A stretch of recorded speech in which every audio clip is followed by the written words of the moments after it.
Magandang umaga sa inyo lahat. Ito si Mike Padua at nakatulad ulit tayo sa pinaka-latest update. Early morning na yon ng linggo, Agosto 31, huling araw ng Agosto bago tayo pumasok sa bear months. Start na po ng pagbantay natin ng Pacific Ocean dahil po sa mga formation ng mga bagyo. Hopefully, walang tumama sa Pilipinas sa 4 na buwan na nasa bear months tayo. Okay, so sana wala nang tumama. Still, maghanda tayo sa mga possible na pagdating nito mga weather system na ito kahit mahina, katamtaman o malakas. At ito po ay valid, itong update natin ay valid hanggang September 2, 2025. Tagalog version po ito ng ating update. Pinaglilingkod sa inyo ng Typhoon 2000 at ng Naga College Foundation. At bago tayo magsimula, gusto kong pasalamatan ang ating partners, ang BPI Sustainability, yung interested para malaman ang programa nila.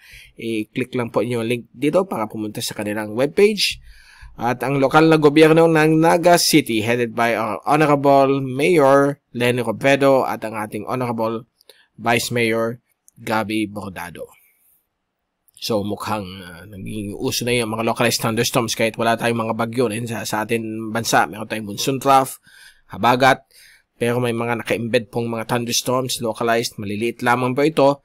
Pero within that thunderstorms ay nag-generate po itong grabing ulan. Okay? In a span of 1 hour, nag-generate po ito ng sudden burst of rainfall na nag-create po ng biglaang pagbabaha sa mga flood-prone areas ng mga affected na mga lugar. At yesterday, Sabado, nagkaroon po ng grabing pag-ulan sa Quezon City. Doon lamang po ang pinakagrabing rainfall na na-register sa mga weather stations. Papakita namin sa inyo maya lamang. So, ito po yung ating GravSat na ginawa kahapon. So, nakikita ninyo, nandito na yung si LPA 95W. Quasi stationary po siya dito sa may area po na ito, east of Southern Samar. At ito po inaasahan na gagalaw patungo dito sa may Philippine Sea. Nasa dagat lamang po siya. At ito po ay mag-maintain bilang isang LPA. At meron pang isa dito, most likely si 94W, ay gagalaw rin niya papunta dito, papunta sa Southern Islands of Japan.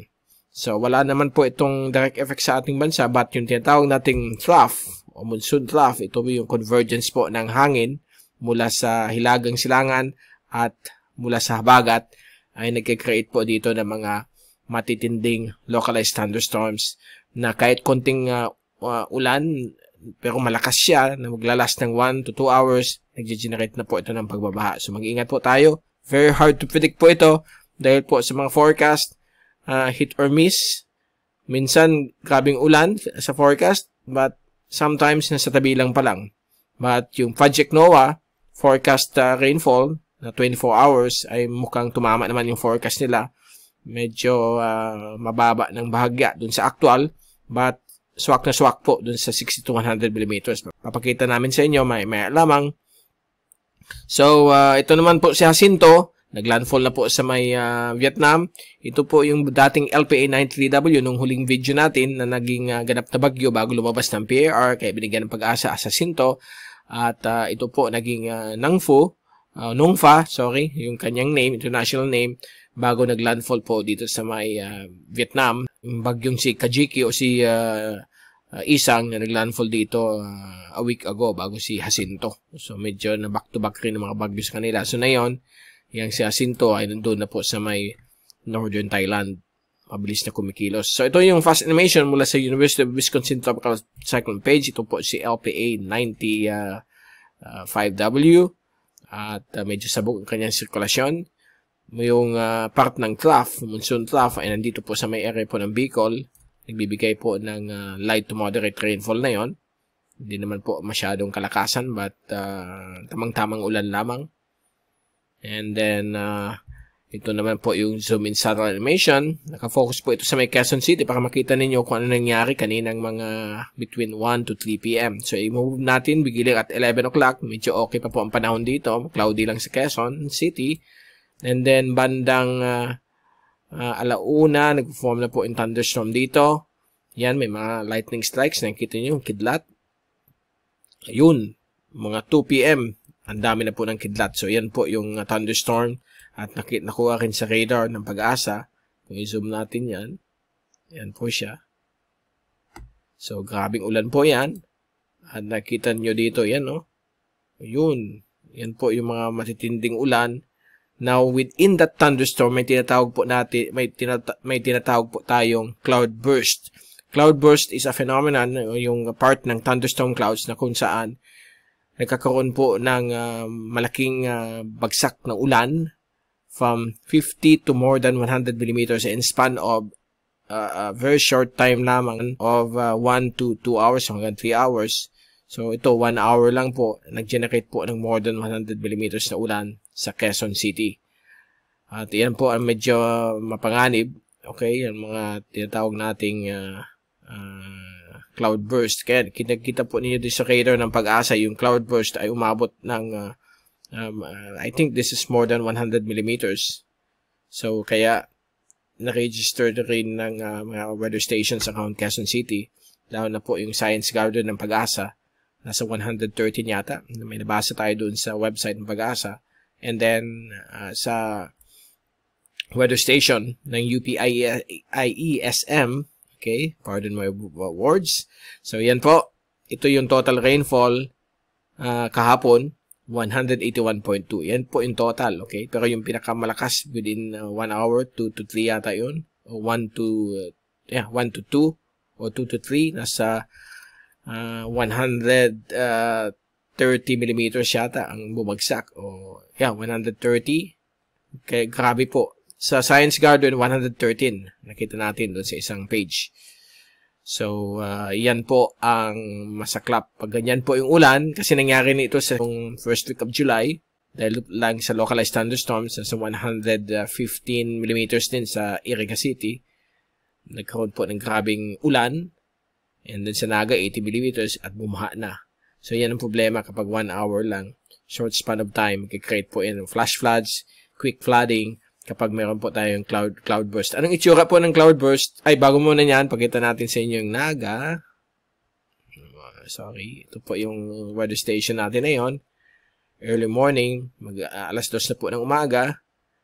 At, yan po, umaabot po ng 2.8 millimeters per hour ang ulan. So, moderate po yan.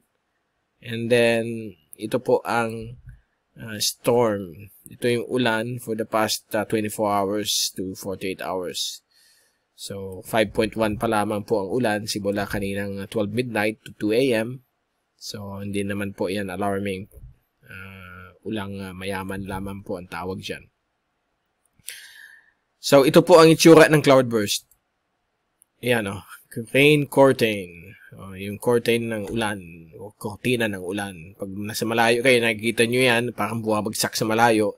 Yan po ang cloudburst. Yan po ang nag-generate po ng mga grabing ulan in 1 to 2 hours na magkakos ng quick flooding, flash floods, landslides, gaya na nangyari sa Pakistan na yung buwan ng Agosto, nagkaroon ng ganyan na ulan, just a few hours, nangyari rin sa Spain, at marami na pong iba sa buong mundo na nagkakaroon ng mga cloudburst na matitindi na yung taon dahil po sa pag-iinit ng ating mundo, nagkakaroon po ng mga ganyan.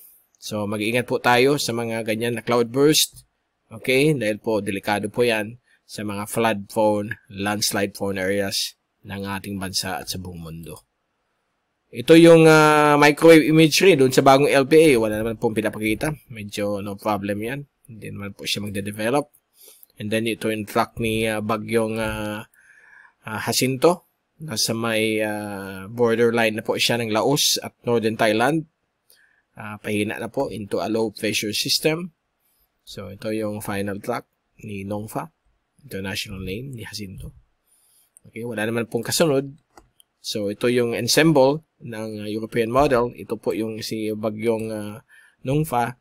Ito naman si LPA 95W. Akyat lang po siya dyan.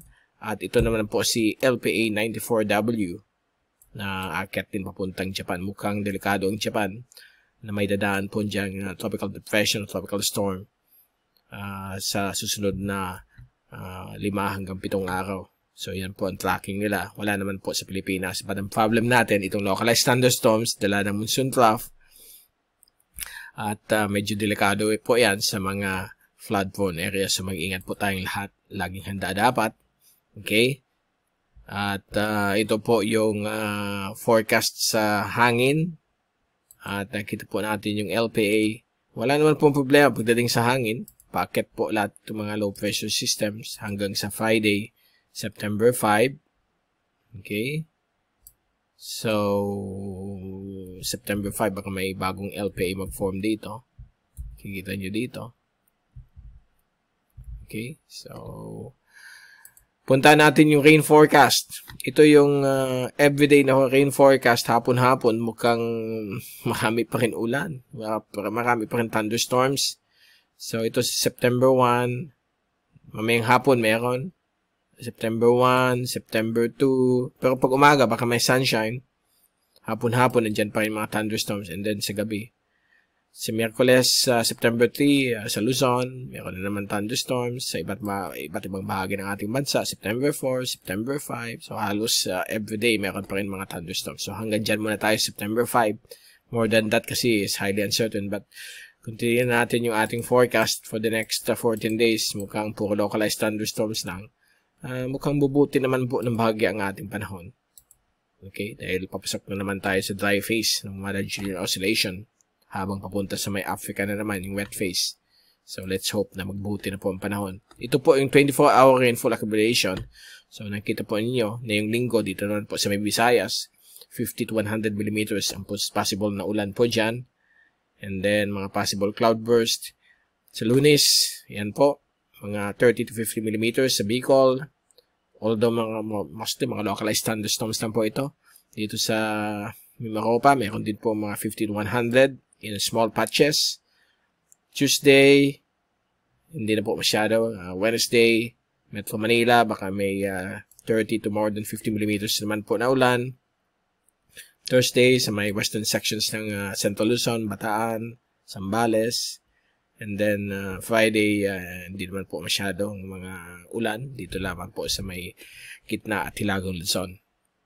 Puro yan, mga localized thunderstorms. Okay, ito po sa Project NOAA, ito yung forecast nila kaninang 1 p.m. ay kahapon 1 p.m. August 30 at na-forecast nila dito yung ulan actually sa Manila nasa 100 to 140 tingnan niyo ito, okay? Yung dark blue nasa 60 to 100.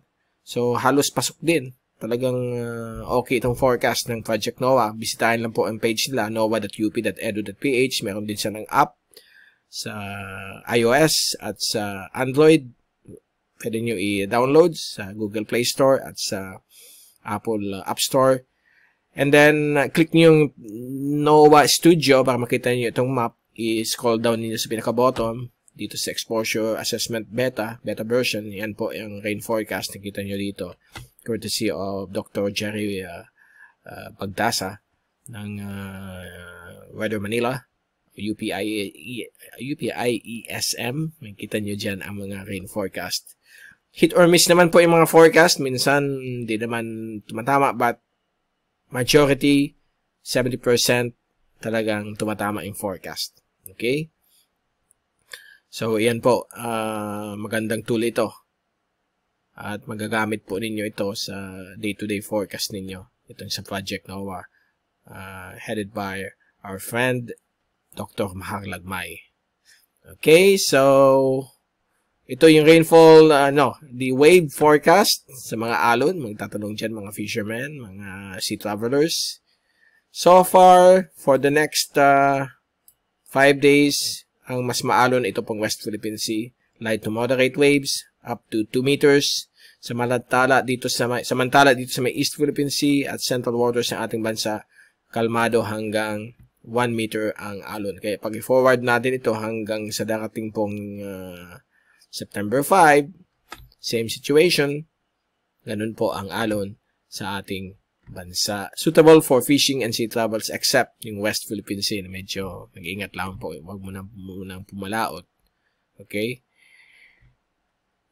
Dito naman po tayo sa latest sa MJO. Gaya na sinabi ko, ang MJO na yun ay nandito pa rin sa area natin. Medyo mahina naman yung wet phase. Puro thunderstorms lang, walang bagyo, walang masyadong habagat na malakas. But ito po ay gagalaw papunta sa Western Africa, or sa Western Hemisphere in Africa into Indian Ocean for the next 15 days. So hanggang September 13. Okay. At baka magkaroon tayo ng brief dry phase sa kalagitnaan ng September. European model, same din. Patungo sa Western Africa, Western Hemisphere in Africa, ang ating wet phase.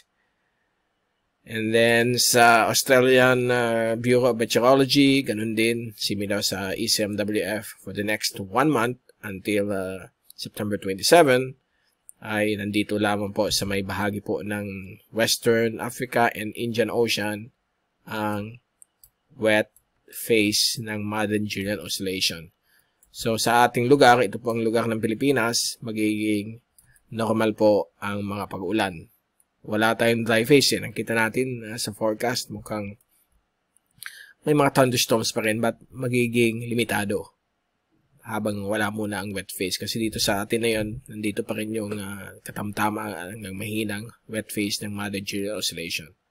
At puro wind shear, yung upper level winds malalakas sa area natin. Kaya hindi nag-intensify po ang mga LPAs bilang isang bagyo. Limitado bilang LPA lang sila. But ang problema natin, itong mga localized thunderstorms, mga cloudburst na dinadala itong mga thunderstorms. So, lagi tayo mag-ingat, okay? Hapon-hapon, expect natin itong mga localized thunderstorms. Alamin ng mga disaster risk areas ninyo, yung mga flood-prone areas, landslide-prone areas, para maging handa kung sakali magkaroon itong mga localized thunderstorms na may kasabang matitinding cloudburst. Ito si Mike Padua nagpapaalam, Mr. Typhoon, at pabalik ulit tayo sa darating pong Martes sa another update. Okay?